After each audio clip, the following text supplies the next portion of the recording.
Hello, everyone. I hope everybody is staying on the upside. Today, I will be taking a look at my daily driver. I'm talking about my computer, of course, but this is usually the one that I daily use and do a few personal things on. I'm going to go over it today just briefly. I'm using Windows 11 IoT Enterprise LTSC and based on 24H2. Now, an average feller like me can't use this. Just talk about it just a minute. If it's something that you are uncomfortable of using, maybe the way that we get it to work, and if you're going to lose sleep over it or it's going to bother you or you uncomfortable with it, don't do it. That's what I tell people in life. If you're not comfortable with it, well then don't do it. I'm just showing you that this is what I use, and I will explain the reasons. But it's out there, and do your research of if it's right for you or not. I do like it better than some of the third-party debloated ones. The thing about LTSC, long-term support channel, it is debloated. You don't get all of that stuff that honestly most of us will never use that Windows put on their software. So it is a debloated, but it is Windows. It still has a defender, the firewall, the updater. All that other stuff's no good unless you update it. I saw some videos on YouTube on it, and I thought, well, that might be something that might work for me. So okay, first of all, before any of that matters, we got to get it on here. Yeah, type in Windows 11 LTSC ISO. And I clicked on this one here. Thing about this one, you have a 90-day free trial. After that, you have to have a license to get the license. In other words, like a computer tech company or some company or a hospital or something like that, possibly will be the way that you activate it here. I don't know. I'm sure I'm wrong. I don't know if you can use like a third party license the way this is set up. I didn't know. You may can. So I didn't go this route. But anytime you are doing this stuff, if you can download from like Microsoft, if you're doing Windows, I would highly encourage to use it. But in some cases like this, I didn't know to. Okay. I went another route, and I've used these before. This is the one I actually used.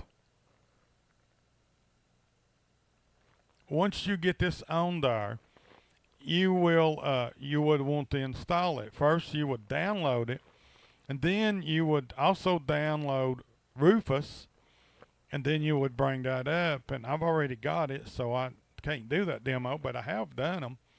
You would get your flash drive that you're going to use, 8 gig or bigger, and you would want to, at the top, it should recognize it. Make sure the others are out, or at least you know which one you're going to use. When I do a flash image, I always take everything else loose from it, like other flash drives, external hard drive, or anything. To get that off, that way you know what you're working with, and then you would bring your ISO file onto it. And let me see if I can bring Rufus up. You might understand it just a little bit. I should already have it. No. Okay, that's cool. Okay, it should be right here. Okay, right here you did Rufus download or Rufus. And then this thing is what you would, if you own Windows, you would use this one or that one. The first, either one of them would work.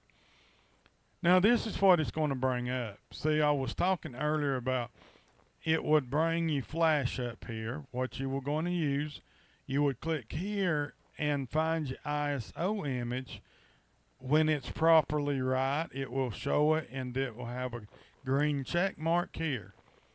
And if you're using it on your computers, this is the setting.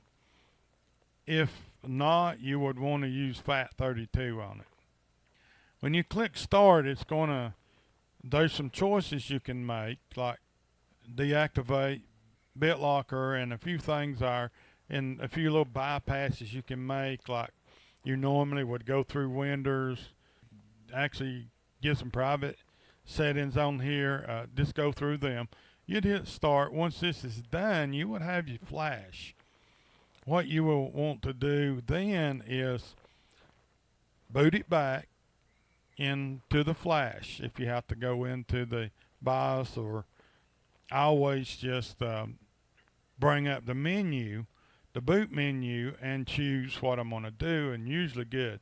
But if you don't do it, you may have to go into the boot BIOS, there where everything comes up. You know, you have to hit the F key and F12 or the F10 or the, you know, whatever number yours is. Different computers are different.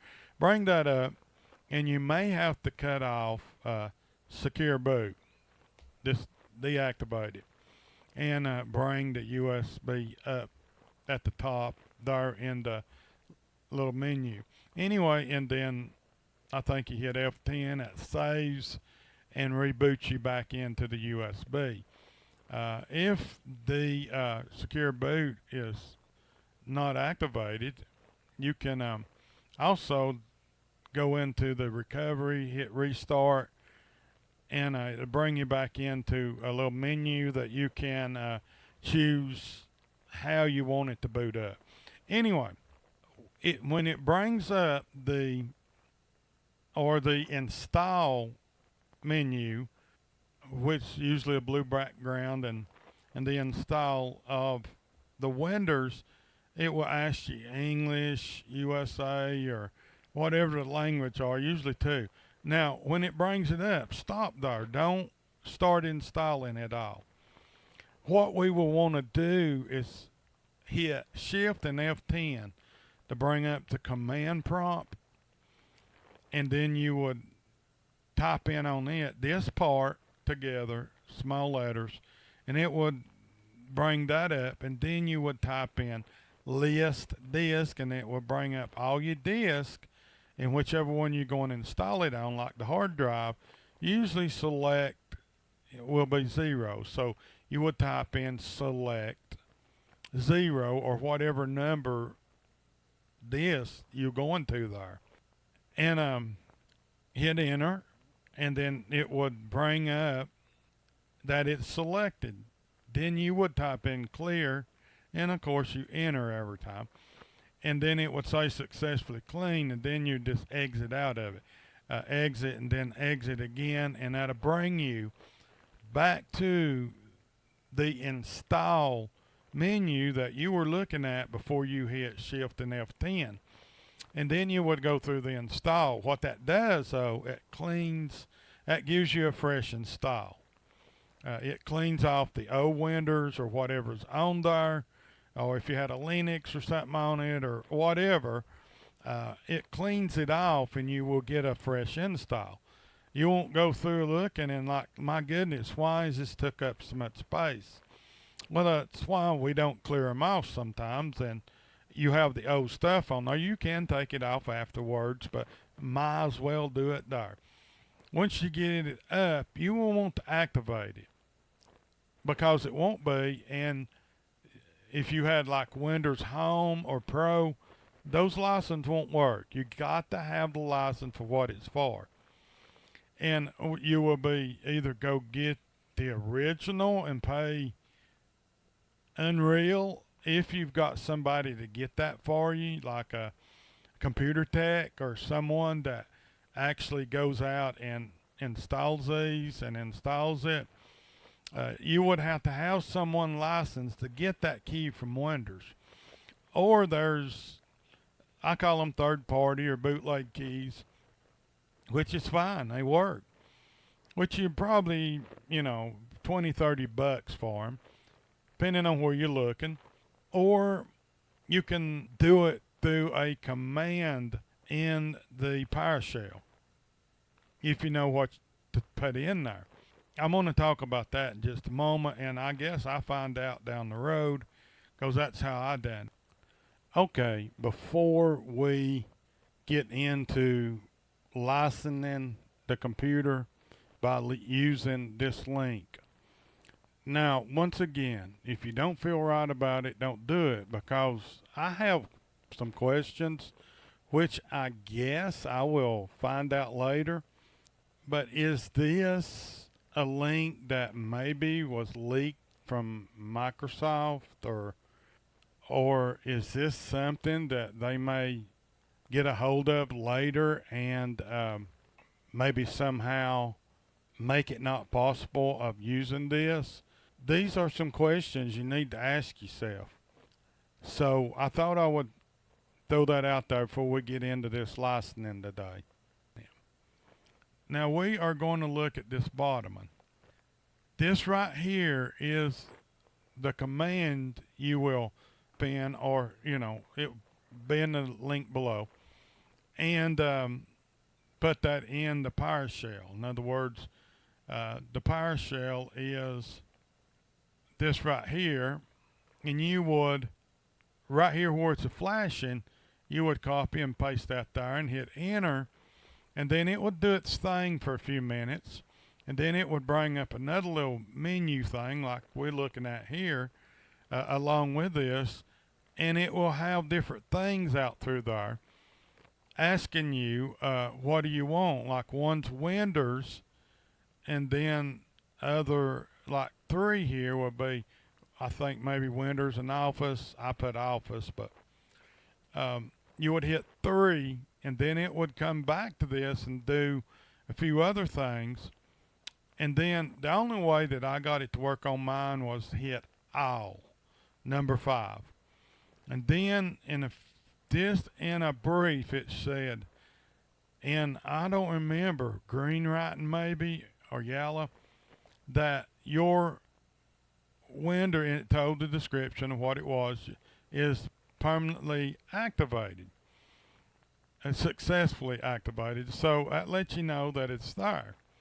And then, of course, you'll just exit out of them, and you should be licensed. In other words, when you go back to about it, go down to product key. If it's still got, like, I think, yellow writing saying it isn't, well, that's a good indicator that it's not. But you do this, it's got the activated check mark, you good to go. That's a look at my daily driver here, Windows 11 IoT Enterprise LTSC. Guys, have a good one and stay on the upside.